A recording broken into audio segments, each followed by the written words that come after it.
முதல் வகுப்பு மாணவனுக்கு வந்து திடீர்னு பிஹெச்டி பாஸ் பண்ணுன்னு சொன்னால் அவனுக்கு புரியாது. ஆனால் ஒரு டிகிரி தாண்டி வரும்போது 1ஆம் கிளாஸ் 2ஆம் கிளாஸ் தாண்டி வந்த விஷயங்கள்லாம் அவனுக்கு தோணும். அப்போ அது பெரிய விஷயமா தோணிடுது. அதை போன்று உங்களுடைய குறிக்கோளானது உருமாறிக்கொண்டே வரும்.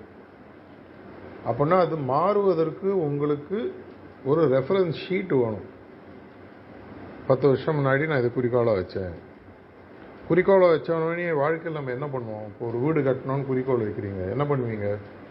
ஒரு ஆர்கிடெக்டை பார்த்து ஒரு பிளான் போடுவீங்க. ஒரு இன்ஜினியரை கூப்பிட்டு பட்ஜெட்டு என்ன எஸ்டிமேட் அதெல்லாம் ரெடி பண்ணுவீங்க. அதுக்கப்புறம் அந்த பேங்க்கில் லோனு இதெல்லாம் சேர்ந்து ஃபைனலாக ஒரு வீடாக மாதிரி கிரகப்பிரவேசம். அப்போது உங்களுடைய மொத்த எண்ணங்களும் முயற்சிகளும், நம்ம ஊரில் அதனால சொல்லுவாங்க, கல்யாணம் பண்ணிப்பார் வீட்டை கட்டிப்பார்னு சொல்லுவாங்க. ரெண்டுமே ரொம்ப கஷ்டமான விஷயம் ஒரு காலத்தில். உங்களுடைய மனது முழுவதுமாக எப்படி அந்த அர்ஜுனனுக்கு அந்த அம்பை விடும்போது இந்த பறவையினுடைய கண்ணை தவிர வேறு எதுவும் தெரியலையோ, உங்களுடைய வாழ்வானது அந்த குறிக்கோளுடன் ஒட்டி போகணும்.